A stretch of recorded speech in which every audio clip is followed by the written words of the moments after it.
Assalamualaikum warahmatullahi wabarakatuh. Kaifa halukum? Bi khairin walhamdulillah. Perkenalkan, namaku Gajah. Sebelum kita belajar, marilah kita membaca lafaz basmalah dan disambung doa belajar. Bismillahirrahmanirrahim. Rabbi zidni ilmah warzuqni fahmah wa amalan mutaqabbalan ya arhamar rahimin. Amin ya rabbal alamin. Halo teman-teman, namaku Lion Sisinga. Hari ini teman-teman akan belajar tematik tema 2, subtema 3 tentang penyakit organ pernafasan. Setelah mempelajari materi hari ini, teman-teman diharapkan mampu yang pertama menjelaskan berbagai penyakit yang berhubungan dengan organ pernafasan pada manusia. Yang kedua, teman-teman mampu menjelaskan cara merawat organ pernafasan. Halo teman-teman, namaku Monkey. Aku akan menyampaikan nilai karakter Alfitiat kepada teman-teman. Setelah mempelajari materi hari ini, teman-teman diharapkan juga memiliki karakter-karakter sebagai berikut. Yang pertama, menghafal, memahami Asmaul Husna, yaitu Al-Khaliq, Allah Maha Pencipta. Yang kedua, membiasakan diri berzikir kepada Allah. Kita harus mengingat Allah di setiap waktu. Yang ketiga, mengenal dan berlatih bersikap percaya diri. Seperti aku ini, percaya diri aku bergelantungan hanya dengan satu tangan. Tapi ini karena aku sudah rajin latihan. Kalau aku masih baru, aku belum bisa bergelantungan dengan satu tangan ini.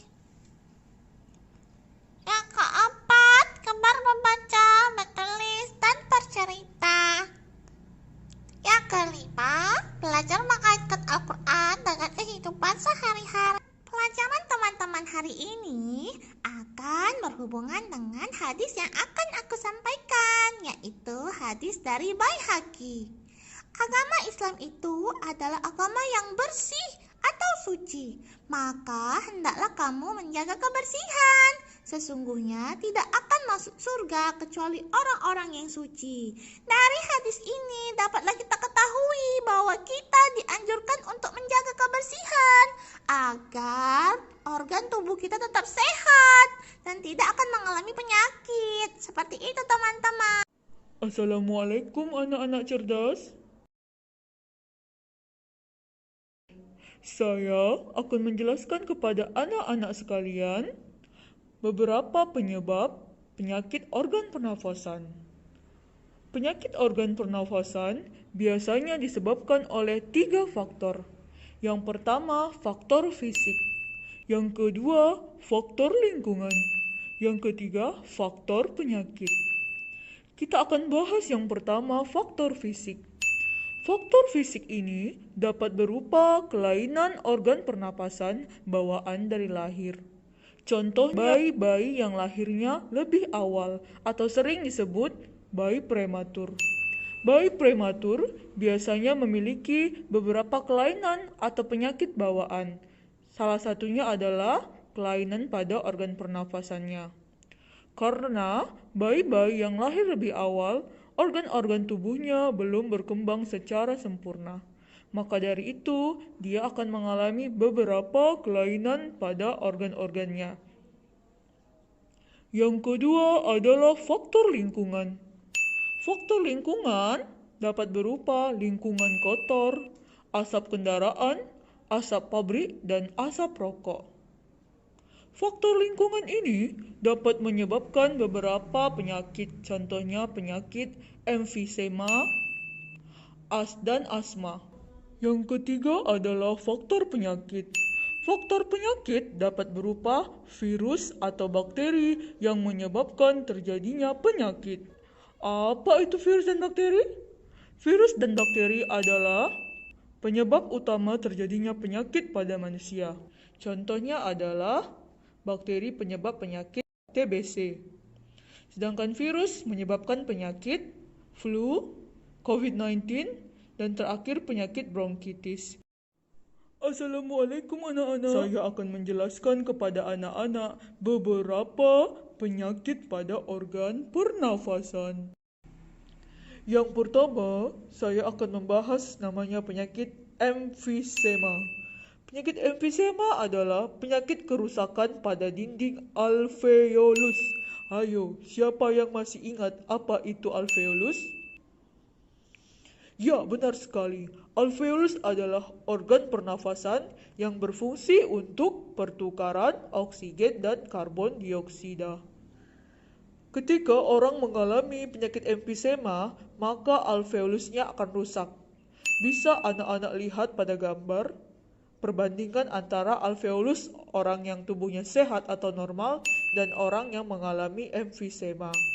Orang yang mengalami emfisema, alveolusnya berlubang dan rusak. Penyebab penyakit emfisema ini adalah asap rokok, polusi udara, bahan kimia, dan usia yang sudah senja atau tua.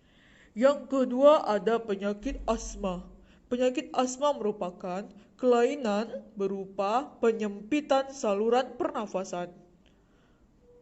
Anak-anak dapat lihat di gambar, ada gambar bronkus orang yang normal atau sehat dan bronkus orang yang mengalami asma. Orang yang mengalami asma, bronkusnya lebih kecil sehingga udara ataupun oksigen yang lewat menjadi lebih sedikit. Sehingga biasanya orang yang terkena asma ini akan mengalami sesak nafas ataupun sulit bernafas.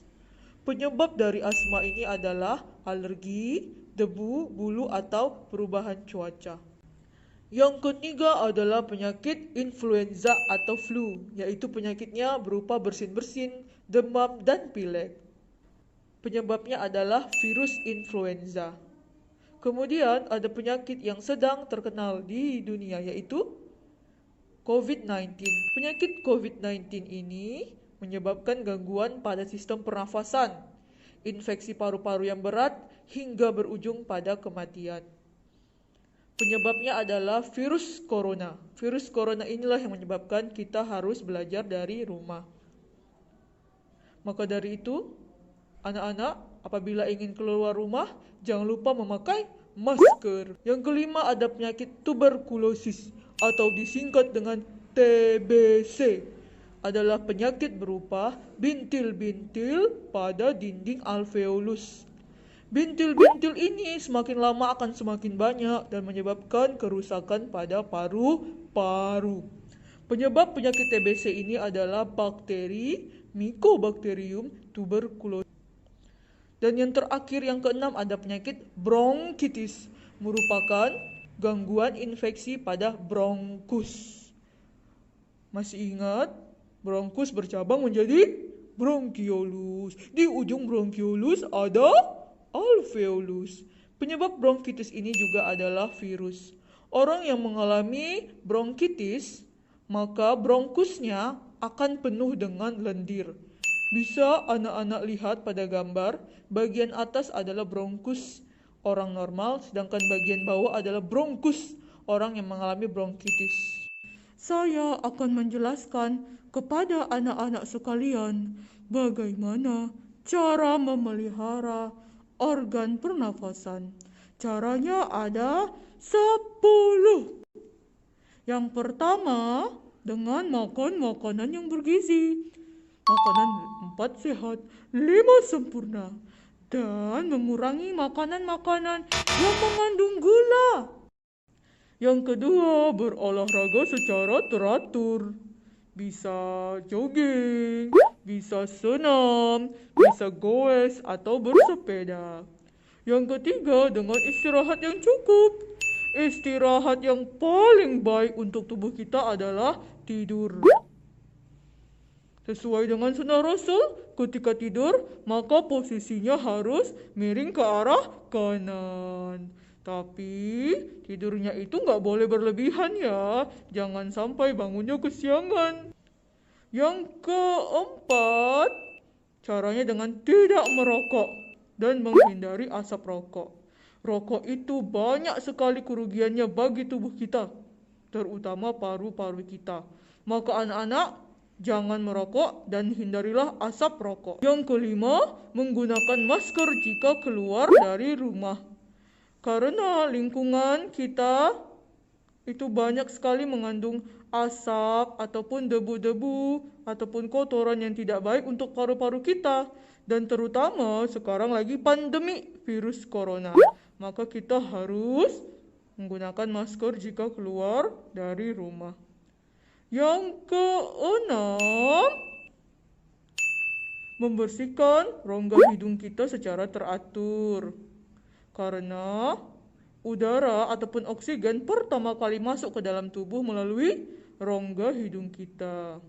Yang ketujuh, pergi ke dokter apabila mengalami masalah-masalah organ pernafasan. Yang kedelapan, membuat sebanyak mungkin ventilasi pada rumah kita. Ventilasi adalah bagian dari rumah kita yang fungsinya untuk pertukaran udara, sehingga rumah kita itu udaranya itu baik ataupun sehat. Yang kesembilan, menjaga kebersihan lingkungan rumah kita dengan cara menyapu, mengepel, membersihkan rumah supaya tidak ada debu ataupun kotoran ataupun virus bakteri. Yang ke-10, menanam pohon di sekitar rumah. Nyam nyam nyam nyam nyam nyam nyam nyam nyam nyam. Ada teman-teman. Demikianlah pelajaran kita hari ini teman-teman. Kesimpulannya yang pertama, gangguan pernafasan dapat disebabkan 3 faktor, yaitu faktor fisik, lingkungan, dan faktor penyakit. Yang kedua, penyakit-penyakit pernafasan, contohnya ada emfisema, asma, influenza, corona, bronkitis, dan TBC. Yang ketiga, cara memelihara organ pernafasan ada 10 cara. Yang pertama, makan makanan bergizi. Yang kedua, olahraga. Yang ketiga, istirahat yang cukup. Yang keempat, tidak merokok dan menghindari asap rokok. Yang kelima, menggunakan masker jika keluar dari rumah. Yang keenam, membersihkan rongga hidung. Yang ketujuh, pergi ke dokter jika mengalami masalah organ pernafasan. Yang ke-8, membuat ventilasi di rumah sebanyak mungkin. Yang ke-9, menjaga lingkungan rumah tetap bersih. Dan yang ke-10, menanam pohon di sekitar rumah. Pipit, pipit, pipit. Teman-teman, ada tugas dari Ustazah Dila. Tugasnya adalah TTS, teka-teki silang. Silakan teman-teman mengisi teka-teki silang pada bagian yang kosong ya. Baca pertanyaannya, kemudian isi pada TTS-nya. Contohnya, di nomor 1 mendatar. Faktor penyebab gangguan pernafasan yang berupa kelainan organ pernafasan bawaan dari lahir. Jawabannya, faktor fisik kan? Silakan tulis fisik di nomor 1. Kemudian di nomor 9, gangguan atau infeksi pada bronkus. Jawabannya bronkitis. Silakan tulis bronkitis. Sisanya silakan teman-teman kerjakan ya. Terima kasih teman-teman sudah menonton video pembelajaran hari ini. Semoga teman-teman paham dan tetap semangat belajar walau belajar dari rumah. Kita tutup dengan membaca lafaz hamdalah dan doa kafaratul majelis. Subhanakallahumma wa bihamdika asyhadu an la ilaha illa anta astaghfiruka wa atubu ilaik. Assalamualaikum warahmatullahi